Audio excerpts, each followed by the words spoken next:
जय हिंद दोस्तों। आज की इस वीडियो में हम लोग क्लास 10 की सबसे मोस्ट इम्पॉर्टेंट चैप्टर जो कि 3.5 है दोस्तों, इस चैप्टर से बोर्ड एग्ज़ाम में आपको 6 अंक के एक सवाल देखने को मिलते हैं, जो कि मैं आज आपको एकदम सिंपल तरीके से और ट्रिक के माध्यम से हल कैसे करना है आपको सिखा दूंगा, ताकि आप आसानी से हल करके 6 अंक प्राप्त कर पाएंगे। दोस्तों यहाँ पर सवाल में बोलता है, निम्न रैखिक समीकरणों के युग्मों में से किसका एक अद्वितीय हल है, किसका कोई हल नहीं है, या किसके अपरिमित रूप से अनेक हल हैं।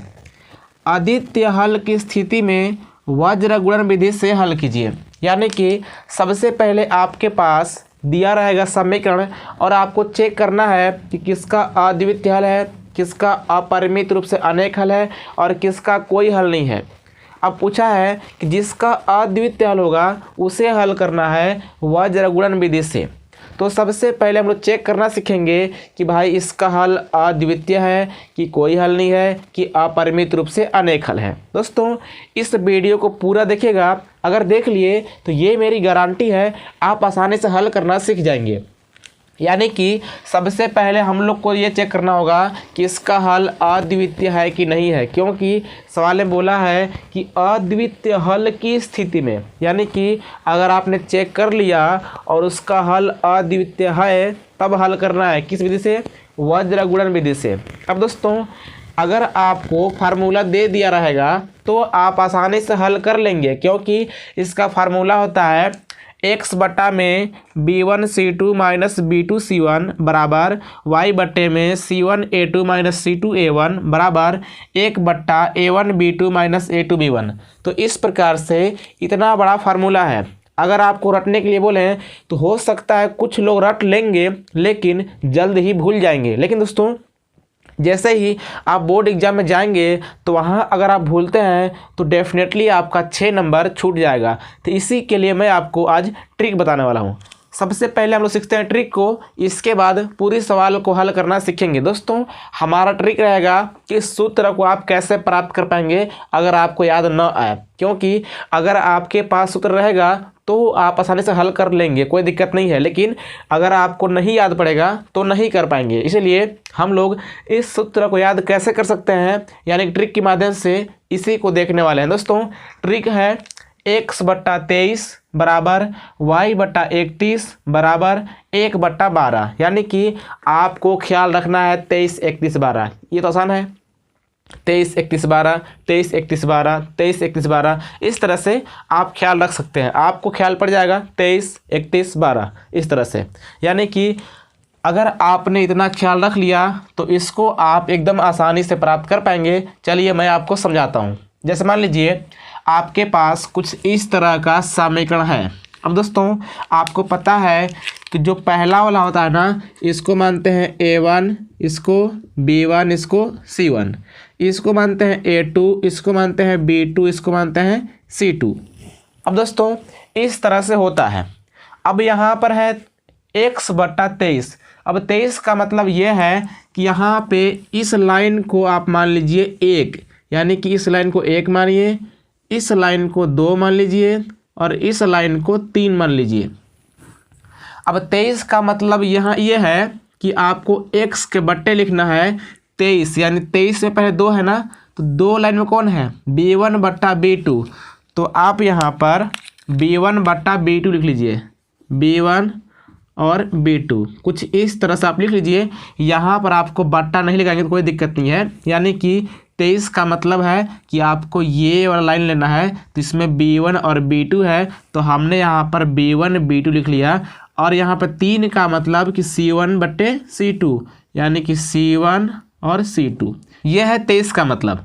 अब यहाँ y बट्टे 31 है। 31 का मतलब पहले 3 है तो 3 में c1 c2 है, तो आप यहाँ पर c1 c2 लिख लीजिए। और 31 है तो 1 का मतलब कि a1 a2, यानी कि यहाँ पे a1 a2। अब यहाँ पर 12 का मतलब होता है कि 1 बट्टा, पहले 1 है तो यहाँ पर 1 का मतलब कि a1 बट्टा a2, a1 बट्टा a2। और यहाँ पर 12 है तो 2 का मतलब b1 बट्टा b2। यानी कि अभी तक उम्मीद है कि आपको इतना समझ में आ गया होगा, यानी कि आपको कुछ इस तरह से दोस्तों अगर आप बोर्ड एग्जाम में सवाल हल करेंगे तो आपको ना रफ करने के लिए पीछे पन्ना होता है, तो वहाँ पे आप 1 मिनट या 40 सेकंड में आसानी से आप लगा लेंगे। लेकिन इसके लिए आपको थोड़ा सा प्रैक्टिस करना पड़ेगा। अगर आपने इसको 2-3 बार प्रैक्टिस कर लिया तो आसानी से आप 40 सेकंड के अंदर ही इस फार्मूला को निकाल पाएंगे।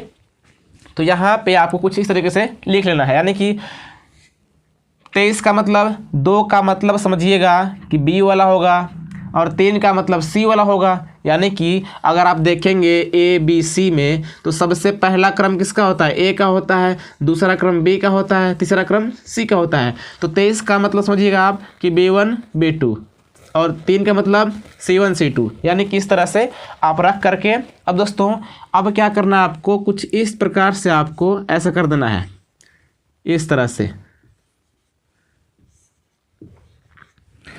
अब क्या करना है ना कि यहाँ पर ये लोग गुणा करेगा, जब C2 गुणा करेगा B1 में तो हो जाएगा x बट्टा B1 अपने स्थान पे, ये वाला गुणा करेगा यहाँ पे तो हो जाएगा C2 माइनस ये वाला C1 अपने स्थान पे, यानी कि ये B2 C1, यानी कि इसका गुणा हमने यहाँ करा दिया और आपको लिखना है माइनस और इसका गुणा यहाँ कराना है तो हो जाएगा B2 C1 बराबर y बट्टे, पहले इसका गुणा यहाँ कराएंगे तो C1 A2 माइनस कीजिए तब इसको लिखना है क्या होगा C2 A1, यानी कि यहाँ हमने क्रम का ख्याल रखा है, पहले C है तो यहाँ C ही रखेंगे इस तरह से, और 1 बट्टा इसका गुणा यहाँ करेंगे तो A1 B2 माइनस अपने मन से, और यहाँ ऐसे करेंगे तो A2 B1। यहाँ देखिए आप यही वाला फार्मूला यहाँ पर है, यानी कि इस फार्मूले को आप 23, 31, 12 वाले ट्रिक से याद रख सकते हैं। और दोस्तों आप देख लीजिए कि आप 40 सेकंड में एकदम आसानी से इसको निकाल सकते हैं। और दोस्तों मैं चाहूँगा कि ये सवाल 6 अंक में आते हैं, थोड़ा देर ही सही, लेकिन इसको आप एकदम आसान तरीक़ा से इसको पहले आप सूत्र को अच्छे तरीके से निकाल लीजिएगा तब हल कीजिएगा, क्योंकि अगर थोड़ा सा भी इधर उधर हुआ तो आपका सवाल गलत हो जाएगा और वहाँ पे आपके 6 नंबर चले जाएंगे। तो मैं चाहता हूँ कि थोड़ा सा आप इसको प्रैक्टिस कर लेंगे, प्रैक्टिस करने के बाद आपको ये वाला फार्मूला 30-40 सेकेंड में निकालने आ जाएगा। इसके बाद आप आसानी से सवाल को हल करेंगे। अब दोस्तों यहाँ पर हम लोग देखने वाले हैं सवाल को। दोस्तों यहाँ पर हमने आपको फार्मूला कैसे निकालना है उसका ट्रिक आपको सिखा दिया। अब देखते हैं कि सवाल को हल कैसे करना है। तो यहाँ बोला है कि अद्वितीय हल की स्थिति में इसको हल करना है वज्र गुणन विधि से। लेकिन दोस्तों सबसे पहले तो आपको चेक करना पड़ेगा कि इसका हल अपरिमित रूप से अनेक है कि कोई हल नहीं है कि अद्वितीय हल है। तो हल करने के लिए आपने देखा होगा पीछे कुछ इस प्रकार नियम था, यानी कि अगर A1 बट्टा A2 और B1 बट्टा B2 अगर बराबर नहीं होते हैं तो इसका हल अद्वितीय होता है। क्या होता है? इसका हल अद्वितीय होता है। लेकिन दोस्तों यही अगर A1 बट्टे A2 और B1 बट्टे B2 और C1 बट्टे C2 अगर तीनों बराबर होते हैं तो इसका अपरिमित रूप से अनेक हल होता है। अपरिमित रूप से अनेक हल होता है। अब दोस्तों अगला होता है कि A1 बट्टा A2 और B1 बट्टा B2 बराबर होते हैं, परंतु C1 बट्टा C2 अगर बराबर नहीं होता है तो इसका हल कोई नहीं होता है। यानी कि यहाँ 2 रहेगा। ये 3 नियम आपने पीछे पढ़ा होगा, जहाँ लिखा था कि अगर A1 बट्टा A2 और B1 बट्टा B2 बराबर नहीं रहेगा तो उसका हल अद्वितीय होता है, और अगर तीनों बराबर रहेंगे तो उसका अपरिमित रूप से अनेक हल होता है, और अगर 2 ठो बराबर रहेगा लेकिन तीसरा अगर बराबर नहीं रहेगा तो इसका कोई हल नहीं होता है। लेकिन यहाँ सवाल में बोला है कि अद्वितीय हल की स्थिति में वज्र गुणन विधि से हल कीजिए। यानी कि सबसे पहले चेक करेंगे किसका हल अद्वितीय है, जिसका हल अद्वितीय होगा उसे हल करेंगे। तो यहाँ पर पहला सवाल लिया है, यानी कि यहाँ समीकरण 1 है x माइनस 3y माइनस 3 बराबर 0। यह है समीकरण 1। 3x माइनस 9y माइनस 2 बराबर 0। यह है समीकरण 2। दोस्तों आपको पता होगा कि यानी कि पहले वाले समीकरण में आपको A1 B1 और C1 मानना होता है, अब दोस्तों यहाँ पर जो a1 का मान होगा ना, जो x के गुणा में अंक रहेगा उसको मानते हैं। तो x के गुणा में कोई भी अंक नहीं है तो यहाँ पर एक छुपा होता है, और यहाँ पर आपको -3 दिखाई दे रहा है, तो यहाँ b1 का मान हो जाएगा -3 और यहाँ पर c1 का मान हो जाएगा -3, इस तरीके से। अब यहाँ पे दूसरे समीकरण में मानते हैं a2 b2 और c2, यानी कि पहला वाले समीकरण में a1 b1 c1, दूसरा वाले में a2 b2 c2, इस तरह से। अब यहाँ पर आपको दिखाई दे रहा है कि a1 का मान 1 है, तो यहाँ लिखेंगे 1/a2 होता है, यानी कि a2 का मान 3 है। और यहाँ पर b1 का मान -3, यहाँ देखिए b1 का मान -3, y को छोड़कर कहना है आपको, y को नहीं लिखना होता है, तो यहाँ पर -3 है। और यहाँ पर b2 का मान है -9 और दोस्तों यहाँ पर है c1 का मान -3 और यहाँ पे c2 का मान -2। अब इस तरीके से यहाँ माइनस माइनस प्लस हो जाएगा और यहाँ माइनस माइनस प्लस हो जाएगा। लेकिन दोस्तों यहाँ 3 एकम 3 और 3 त्रिका 9 कट रहा था, तो काट लेंगे, कोई दिक्कत नहीं है। अब यहाँ हो गया 1/3 और यहाँ भी हो गया 1/3, लेकिन यहाँ है 3/2। अब दोस्तों आपको दिखाई दे रहा होगा कि ये दोनों तो बराबर हैं, लेकिन ये वाला बराबर नहीं है। तो इस तरीके से आपको हमने बताया है कि अगर a1/a2 और b1/b2 बराबर रहेगा, लेकिन अगर c1/c2 बराबर नहीं रहेगा, तो इसका कोई हल नहीं होता है। क्या होता है? कोई हल नहीं है। यानी कि आप इतना करने के बाद लिख दीजिएगा कि इसका कोई हल नहीं है, इसका कोई हल नहीं है, इस तरीके से।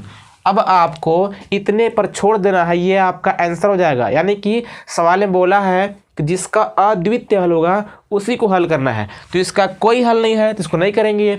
अब क्या करते हैं, इसको चेक करते हैं।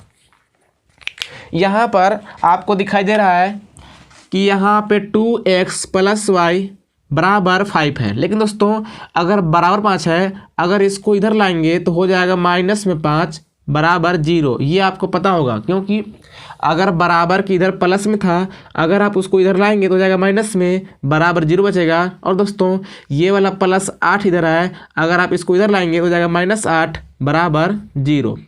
इस तरह से आपको सबसे पहले कर लेना है। अब क्या करेंगे, चेक करेंगे, यानी कि a1/a2। अब दोस्तों यहाँ पर a1 का मान 2 है और a2 का मान 3 है, और यहाँ पर b1 का मान 1 है, क्योंकि y के अलावा 1 छुपा रहता है, तो 1 लिखेंगे। और यहाँ पर b2 का मान 2 है। अब दोस्तों यहाँ पर आपको साफ साफ दिखा गया कि a1/a2 और b1/b2 बराबर नहीं है। अगर बराबर नहीं है तो हमने आपको यहाँ ही बता दिया है कि अगर a1/a2 और b1/b2 बराबर नहीं रहता है तो उसका हल अद्वितीय होता है। और यहाँ सवाल में बोला है कि जिसका हल अद्वितीय हो उसे आपको वज्र गुणन विधि से हल करना है, तो आप लिखेंगे अद्वितीय हल है। इतना लिखने के बाद अब आपका काम है कि इसको हल करके x y के मान निकालेंगे। चलिए मैं निकाल दिखाता हूँ, ऐसे आपको छोड़ूंगा नहीं। तो यहाँ पर हमने लिखा है फार्मूला x/b1c2। अब ध्यान दीजिएगा, यहाँ पे अगर यहाँ से आपने मिस्टेक किया तो हो सकता है आप नहीं कर पाएंगे। तो यहाँ पे मैं लिखता हूँ, हालांकि मुझे इतना मिटाना पड़ेगा इस तरह से। दोस्तों फार्मूला क्या होता है? फार्मूला होता है x/b1c2, यानी कि b1c2 है तो b1 का मान कितना है? 1 है, और c2 कितना है? c2 यहाँ पर है दोस्तों -8, तो यहाँ लिखेंगे -8। दोस्तों आपको चिन्ह सहित लिखना होगा, अगर आपने चिन्ह का मिस्टेक किया तब भी आपका सवाल गलत हो जाएगा। तो यहाँ पर b1 था और यहाँ b1 का मान 1 था, प्लस में था तो हमने लिख दिया, और यहाँ पर गुणा लगाएंगे, यानी कि अगर b1c2 है तो ये समझिएगा कि इन दोनों के बीच गुणा का चिन्ह होता है।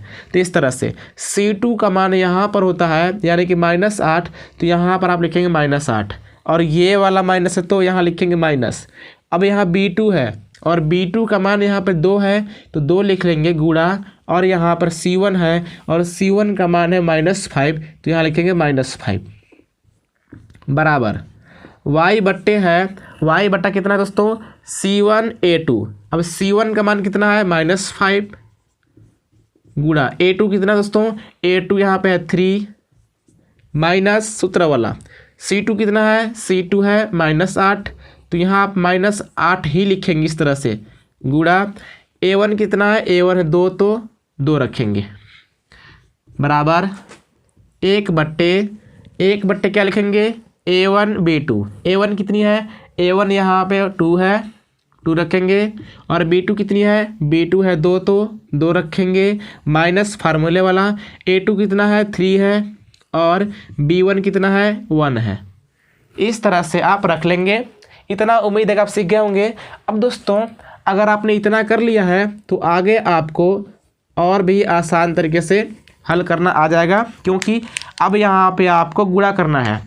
-8 है, यहाँ +1 है, -8 है, यहाँ +1 है। आपको पता है कि प्लस माइनस का गुणा माइनस होता है, तो यहाँ हो जाएगा 8 है 8 माइनस में, और दोस्तों यहाँ -2 -5, माइनस माइनस गुणा प्लस होता है, और 5 दूनी 10 हो जाएगा प्लस में, इस तरह से, बराबर y बट्टे ये माइनस में ये प्लस में, तो प्लस माइनस माइनस, और 5 तियाँ 15। इस तरह से दोस्तों हो सकता है कहीं मिस्टेक हो जाए, थोड़ा ख्याल रखिएगा।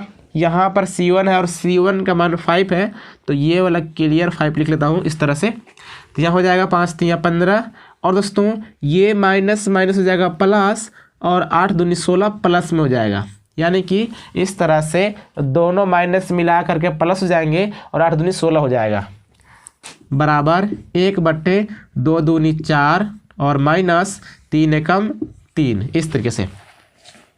अब क्या करेंगे, x बट्टा माइनस प्लस घटता है, पता है ना, जो 10 में घटाएंगे 8 तो 2 बचेगा, चिन्ह बचेगा प्लस का, क्या है कि प्लस संख्या बड़ा है। y बट्टा जब 16 में घटेगा 15 तो 1 बचेगा, और बचेगा प्लस में, क्या है कि प्लस वाला बड़ा है, बराबर 1/1 होगा, क्योंकि 4 में घटेगा 3 तो 1 बचेगा। इस तरह से अगर अब आपको इतना तक कोई दिक्कत नहीं हुआ है, तो अब आपका केवल और केवल एक लाइन में आंसर हो जाने वाला है। अब क्या करेंगे ना कि यहाँ पे आपको एक बार इसको और इसको लेना है, और एक बार इन दोनों को लेना है। इससे क्या होगा कि x का मान निकल जाएगा, ध्यान दीजिएगा, x/2 बराबर 1/1 अगर लिख लिया हमने, तो इस तरीके से x का मान निकल जाएगा। और अगर आपने यहाँ पे इसको और इसको लेंगे तो आपका y के मान निकल जाएगा। अब ध्यान दीजिएगा, इसका गुणा इधर करेंगे तो हो जाएगा x, क्योंकि जब एक गुणा करेगा x में तो x से होगा, और ये वाला बट्टा में है, अगर आप इसको इधर लाएंगे तो जाएगा गुणा में, तो 2 एकम 2, यानी कि यहाँ पर x का मान हो गया 2। अब दोस्तों ये वाला दोस्तों यहाँ पे 1 है, ये वाला 1, तो यहाँ पे ये वाला गुणा करेगा इधर तो हो जाएगा y, और ये वाला गुणा करेगा इधर तो 1 एकम 1। तो इस तरह से x का मान 2 और y का मान 1 हो गया। दोस्तों इतना सिंपल है, उम्मीद करता हूँ कि आपको भी सिंपल लगा होगा।